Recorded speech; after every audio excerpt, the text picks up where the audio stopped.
Appreciate you sharing that, Vince. Absolutely. Children are not just the future of this church, they're the future of the church. And so it's probably one of the biggest responsibilities the church has is how do we minister to the next generation? How do we minister to those who, statistically speaking, are the most open to the gospel?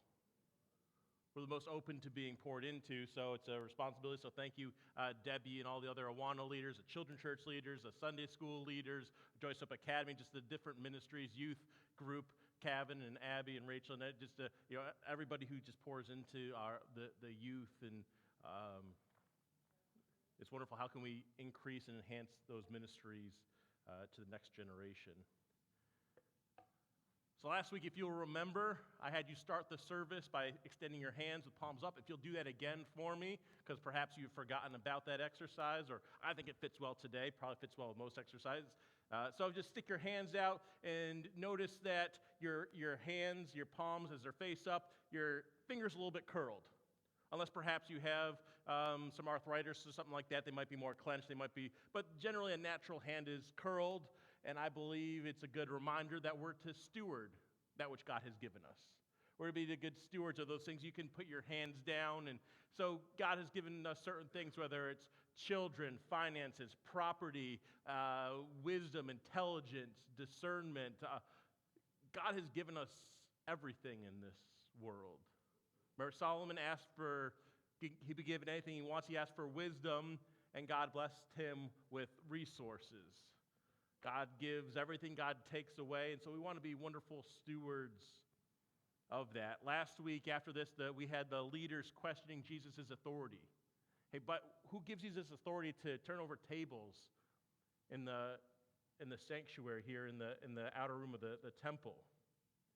To which Jesus responds with the parable of the tenants, the man who planted the garden, and then goes away and then sends his servants in, remember, to collect the fruit which is due to him, which is owed to him, because these tenants, they didn't plant, they didn't build, they didn't put up the fence, they didn't do anything. They simply got to work this vineyard, and the owner, he had a right to at least the first fruits of this, and they killed because they were selfish. They had missed this.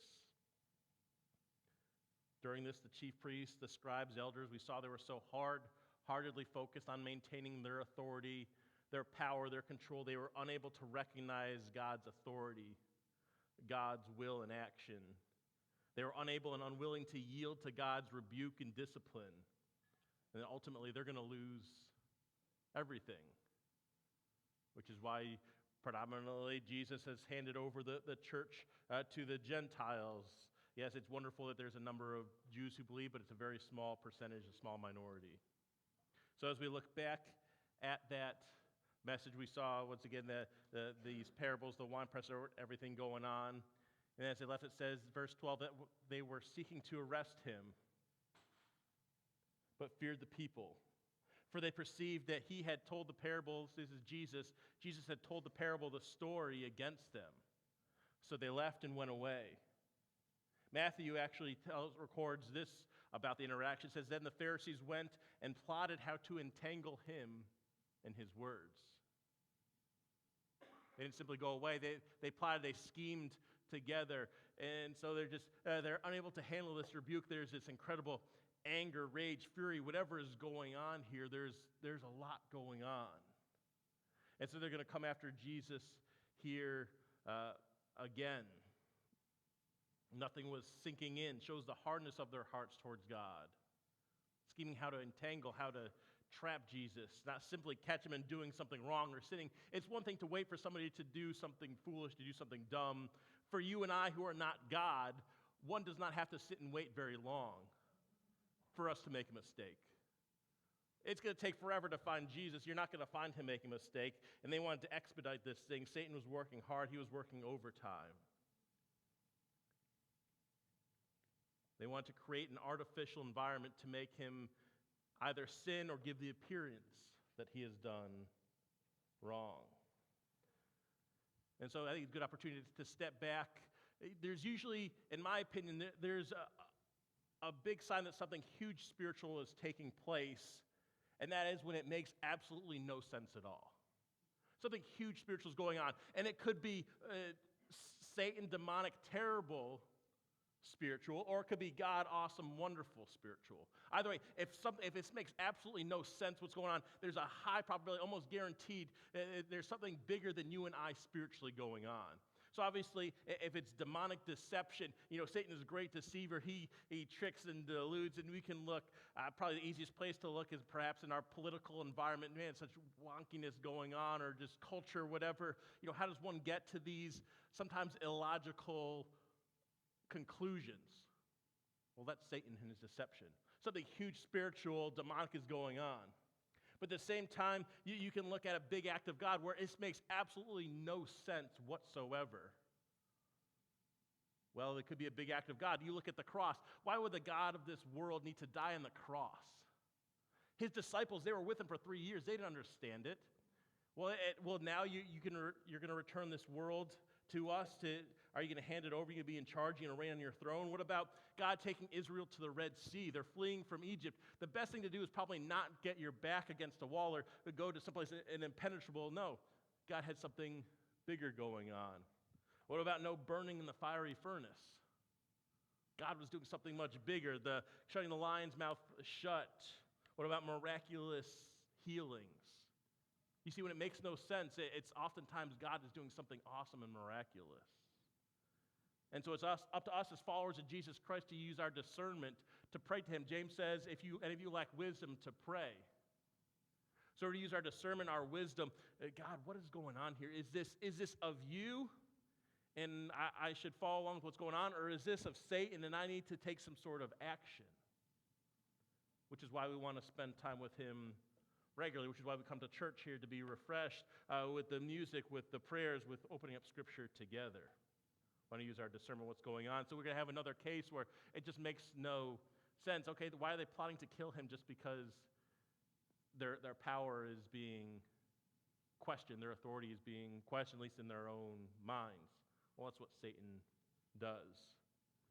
So we're going to look today, Mark, very short amount of verses, Mark 12 verses, that shouldn't be 13 through 27, 13 through 17.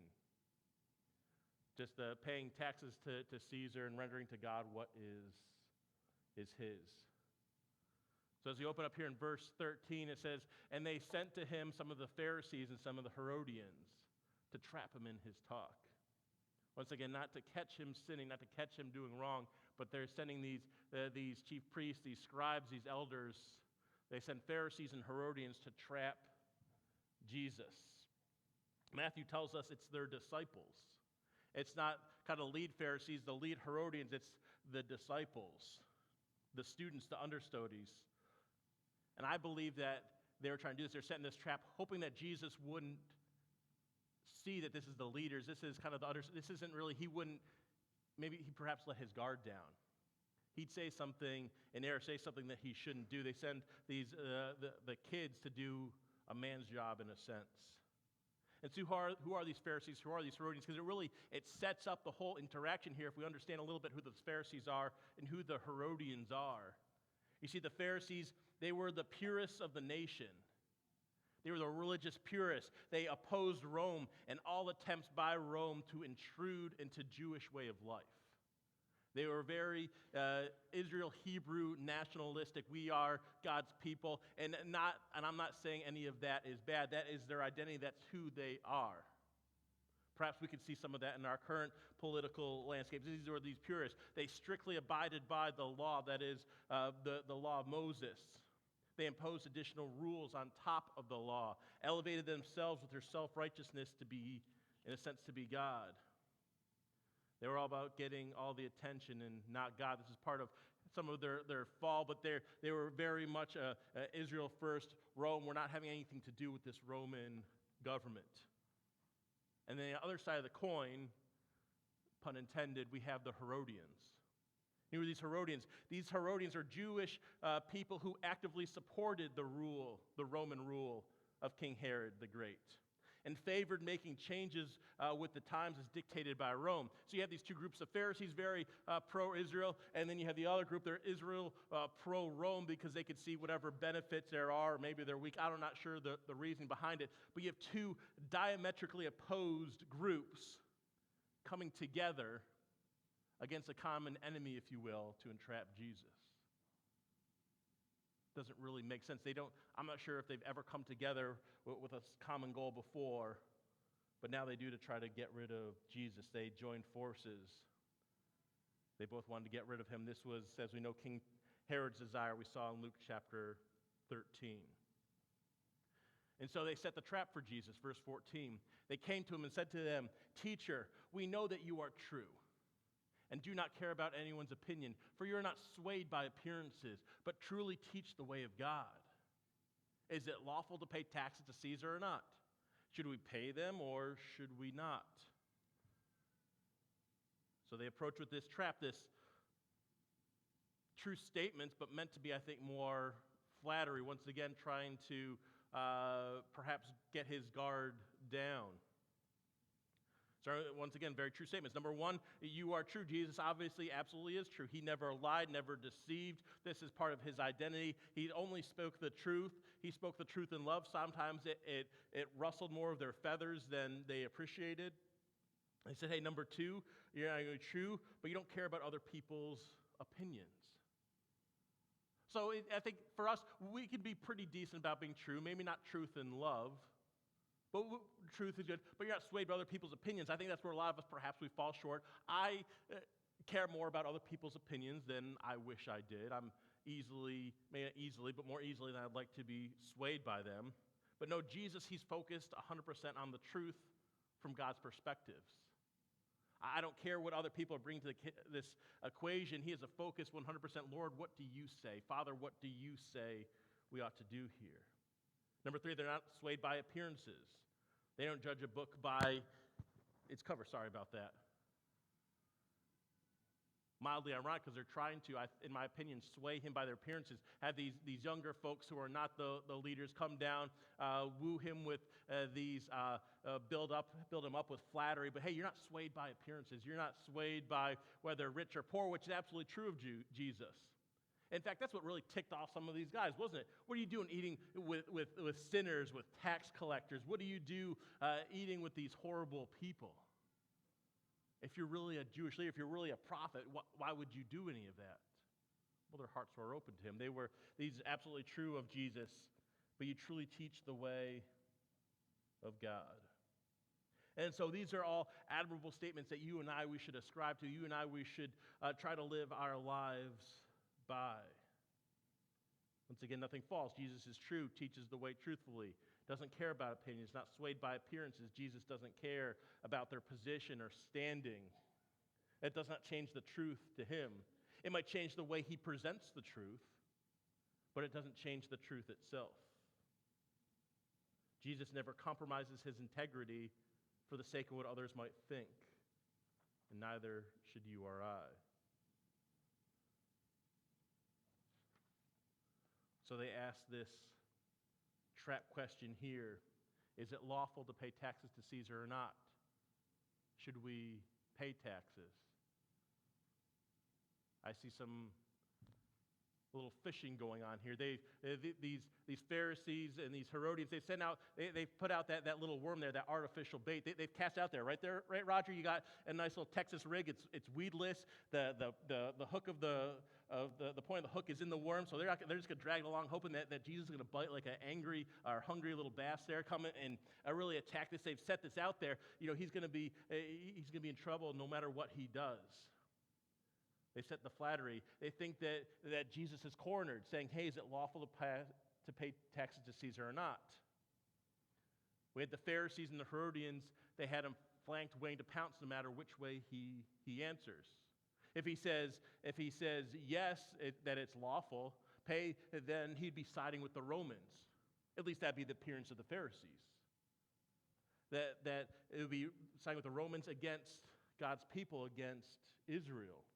And most Jews, including the Pharisees, would consider him to be a traitor. If he says, yeah, go ahead and pay your taxes to Caesar. If he says no, he could be accused of being a rebel who opposed the authority of Rome, and the Herodians would be against him. In fact, this was the tactic that they would use only a few days later, because remember, we're on Tuesday here of the Passion Week. Sunday we had the great entry in. Monday he turned over the tables. This is now the next day, Tuesday, in the Passion Week. He's only 2 or 3 days away from going to the cross, from them coming in swooping in on him, accusing him of being a rebel. So they think they have him cornered. But Jesus, knowing their hypocrisy, he said to them, "Why do you put me to the test? Bring me a denarius and let me look at it." And they brought one, and they said to him, "Whose likeness in the Scripture is this?" And they said to him, "Well, Caesar's." You see, Jesus, he's aware of their hypocrisy. A hypocrite is one who puts on the mask and feigns himself to be what he is not. And religious, somebody who pays just lip service religiously, but actually acts in a different way. Looking at the Hebrew word here, rendered hypocrite, could mean somebody who's godless or profane, somebody who polluted with crimes. We know from Matthew that they had malicious intent. Jesus calls them out for not just being hypocrites, but for being malicious in their intent. This maliciousness, desire to inflict injury, harm, suffering to somebody else. They were 100% malicious. You see, you and I, we can't get anything over on Jesus. He understands our hearts, our motives, our thoughts, which, oftentimes we fall short as these Herodians, as these Pharisees do, trying to perhaps, maybe not maliciously get one over on him, but he sees our hearts. He sees our thoughts. He knows exactly what's going on here. He says, "Why are you testing me? Why are you trapping me? Why are you trying to entangle me, you godless, profane person?" It's as if you're wearing a mask, pretending to be something that you're not. All you do is provide lip service to God. Once again, just kind of unpacking things that would have hit them deeply. So Jesus asked for this denarius, waiting to wiggle out of their trapped. This denarius here would have been most likely used for the poll tax, this annual fee of 1 denarius, which is 1 day's wages for these workers, to pay to the Romans, used to finance the armies of occupying their nation.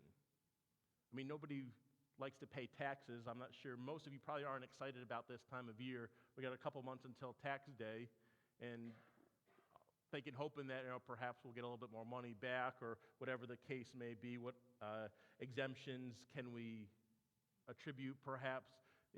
What wiggle room do we have to perhaps not be truthful on our taxes? We'll get to that in a little bit. But this is used to pay people who are literally occupying you. I mean, how much would that hurt? That'd be so incredibly frustrating. John MacArthur said this, that this is the most hated tax because it suggested Rome owned even the people because of the occupation, while the people, viewed themselves and their nation as being owned by God. A very hated tax. And he says, well, whose image, whose writing is on it? Who owns this money? Well, it's Caesar's, he says. It's Caesar's image on that. The Orthodox Jews would have considered both the name and picture as blasphemous. And going on here on this coin, the coin of the Emperor Tiberius had inscribed on it the words, something in Latin, meaning God and high priest. So you have the picture of the Roman, the governor, the emperor, saying God and high priest. Well, we know there is one God. In Israel, there is one God, and they have their own high priest who worship that God. This man, the Caesar, no matter how politically wonderful he may or may not be, he is not God. So these Orthodox Jews, they would have considered as blasphemous. They would have hated. Another coin rendered Tiberius Caesar Augustus, son of the divine Augustus. Another Tiberius Caesar Augustus, the son of the divine Augustus, on one side, chief priest on the other side. Elevating this man to be a man God. Kind of ironic that they hand this coin to the God man, is it not? The true Son of God, the true high priest. And Jesus says, a verse which we are very familiar with. He says to them, "Render to Caesar the things that are Caesar's, and to God the things that are God's." And they marveled at him. Jesus comes to the conclusion that is both looking back at the words that they used against him. He comes to a conclusion that is true, that does not care about the opinions of the Pharisees, the Herodians that were accusing him, not swayed by appearances, no matter what they're trying to put on, and teaches the way of God. He tells them to render, to pay what is due, to surrender, to yield possession of this coin, as well as the things that are God. Render to Caesar the things, well, that are Caesar's. Okay, fine. Since this coin has Caesar's picture and inscription on it, pay him what's due to him. It's his money. Give him back. It's his treasury. It's his whatever. If he's asked you to pay for it, whether we like it or not, whether we feel it's theft or not, whether we feel like it's another foreign invader owning us, which we're only owned by God, who cares? It's only money. Pay him what it's due. We don't want to be rebellious against a governing institution. Jesus doesn't say it here, but we know that all emperors, all rulers have been put in place by God. No matter how terrible, how awful they are, they've been put there in place. God knows how to overthrow these terrible governments. So for whatever reason, they're in place here. Paid to him what is due. So likewise, as we enter tax season preparation, whatever is due, paid him. We don't want to, I would strongly encourage you not to be deceptive on your taxes whatsoever. You see, when we first moved here, we were living in the parsonage.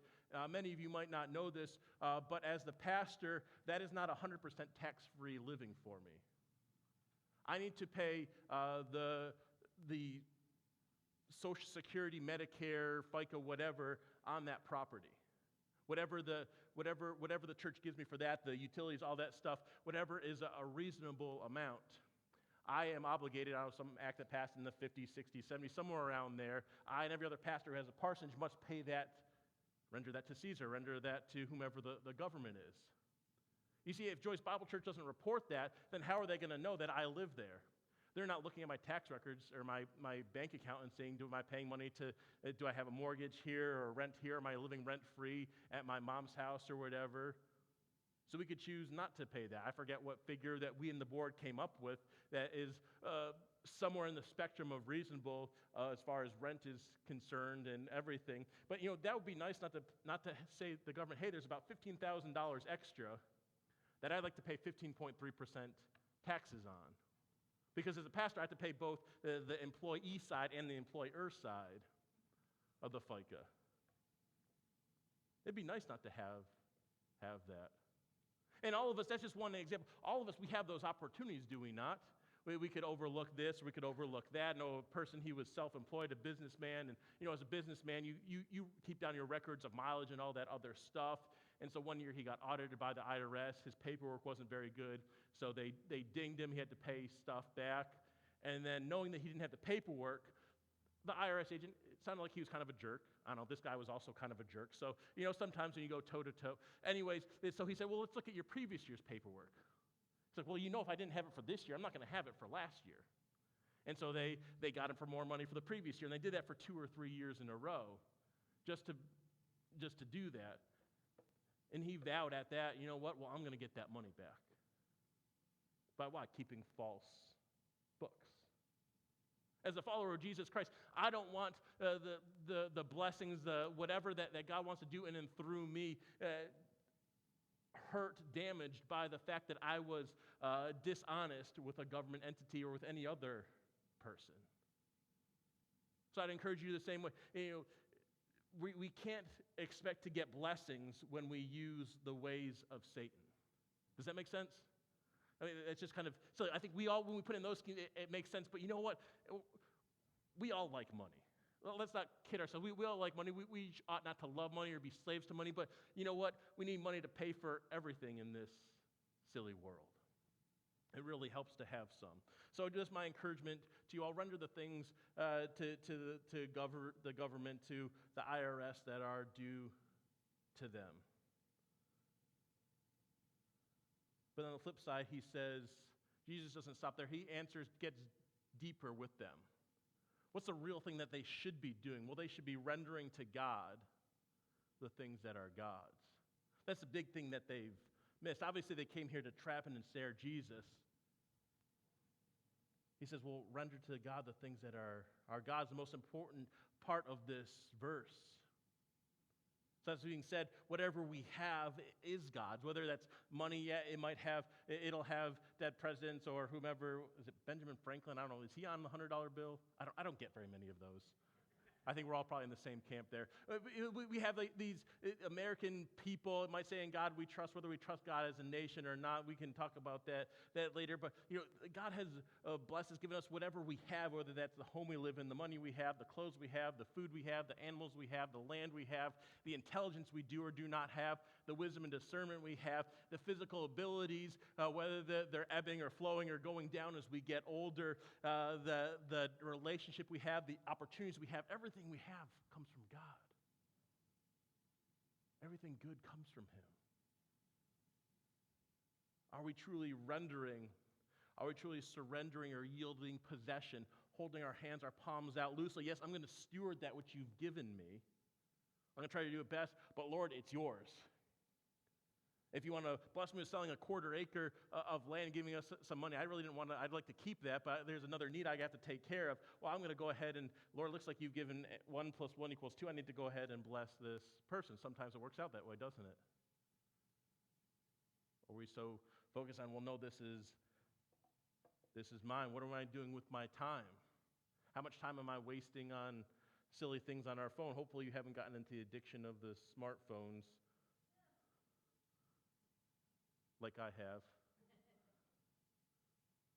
Man, even the time the Lord has blessed us incredible with time, the same 24 hours. Sometimes it's going to take some of us a little bit longer to do things in our day.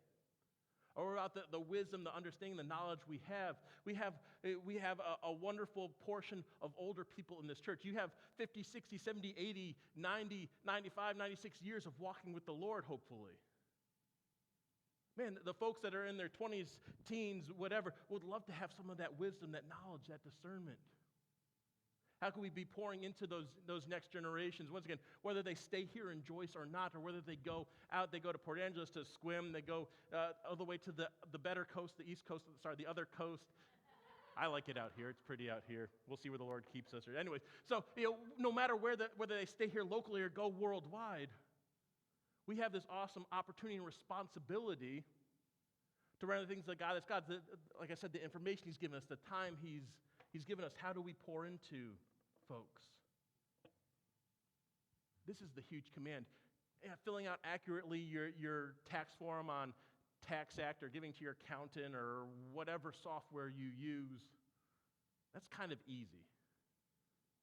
I mean, I love tax. I love tax time. I love getting to fill out all those numbers and everything and seeing what I get back. I love tax time, but also I like numbers. Numbers are good and easy. But this is the tough one. Man, truly rendering every minute of every day to Him, everything that I have, we all have those decisions to make. Am I truly rendering to God what is His? Where basically, you and I, we've been created in His image. We've been created in His picture. We are to surrender ourselves completely to Him. Man, what a tall order. But He's gracious. He's loving. He moves or steers a moving ship. I've heard that term before. I believe as guys, we step out, all right, Lord, I'm going to try to render to you what is yours. I'm going to try to use my time wisely, my stuff. I'm not sure if this is the right thing, but I'm going to take a step of faith here. I'm going to try this out. He'll guide us. He'll direct us. He wants us to steward well. We know He has great grace and mercy when we completely fall short, when we do dumb, boneheaded things. Of course, He's going to have great grace when we try to serve Him well-intentioned, but perhaps we miss it. And the response we see here is the people marveled. They marveled at Him. They marveled at what Jesus said. Perhaps they marveled at what was said about paying taxes and Jesus' wisdom there. Perhaps they marveled at the weight of rendering to God the things that are God's. I'm not sure. But as we close here, continue that thought that are we fully and truly rendering to God what is His? I said it's easy to pay taxes. Not fun. Can feel like theft. We want to truly surrender and yield possession to the true owner is another thing. The fictitious tenants had trouble with that in that in that vineyard where the man blessed them with that. The Pharisees, the scribes, and Sadducees, they had trouble really rendering to God what is His, which they should be the easiest for them. They have the most knowledge, but they lack that faith, that giving up to Him, what is actually His.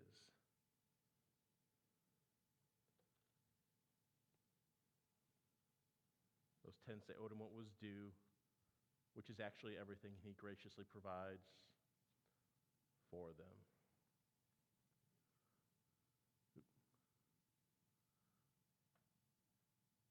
So as we close, we want to render to Him, like here in 1 Corinthians, what Paul writes, verses 19 through 20, he says, or do you not know that your body is a temple of the Holy Spirit within you, whom you have from God? You are not your own, for you are bought with a price. So glorify God in your body. Man, what a huge commandment. The context here, if we look at it, he's talking about, mostly he's talking in the context of sexual immorality here, which I'm glad as guys here in this room, none of us ever struggle with any temptations in that arena. But I think that it can go well beyond that. Our body is the temple of the Holy Spirit, whom we have from God. We are not our own, we are bought with a price. Glorify God with your body. Repeatedly in Paul in his letters, he calls himself a slave to God, a bondservant, a servant, whatever current translation he uses, he is a servant to God. Whatever God's given him, it's for His glory to do whatever He wants with it. So before, perhaps while the worship team's coming up here, I ask us just to meditate on this. Perhaps what is God, just one thing that He's revealed to you, or He's kind of poking on your heart. Hey, I'd like a little bit more of that from you. I'd like a little bit more surrendered to me. God is a gentleman. He is gracious. He is slow to anger. It's wonderful. He doesn't just slap down the whole thing and say, all right, I need everything right now. Once again, He's not the IRS coming into your house. Give me everything that is owed to me. Man, if God came in like that, like a jerk, like a bully, that'd be horrible. He comes in gracious. He knows what we can handle, which can be frustrating as we get more and more we've walked more and more years with Christ. We've surrendered more and more, and then you get a newer believer who's only been walked with the Lord for a few months or a couple of years, and there's some things. Why don't you just get rid of all this stuff? Well, where were we back at that point? Where were we with our surrender? So I'll spend a few moments in prayer as I think, Vince, you guys are doing one closing song. So as they're coming up, let's just ask the Lord, search our hearts. Notice, I pray that you would bring to mind to each of us that which you're hoping for us to surrender just a little bit more to you. Let's spend that time allowing Him to search our hearts. And then I'll close this in prayer and turn it over to worship.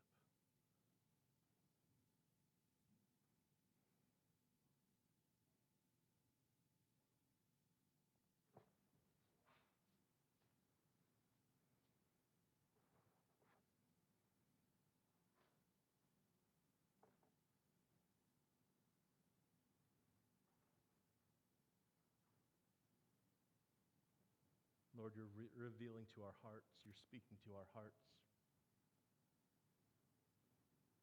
As the kind, loving Father who desires for us to just more and more surrender to you, more and more love you. I pray that if there's anybody here who perhaps has never trusted you, knows that, yes, you died on the cross, yes, you are our Savior, yes, you are the Son of God, but they never actually trusted you. This would be an opportunity to trust you, knowing that you are a gracious, warm, awesome, loving God. That's the first surrender that God wants. For many of us, that is the first step. So if you're here in this room, I pray that you would surrender your life to Him, place that full trust in Him, let Him do the work in your heart that you need. For the rest of us, I pray that Lord, you would help us to walk in that new surrender, that new level of yielding control to you.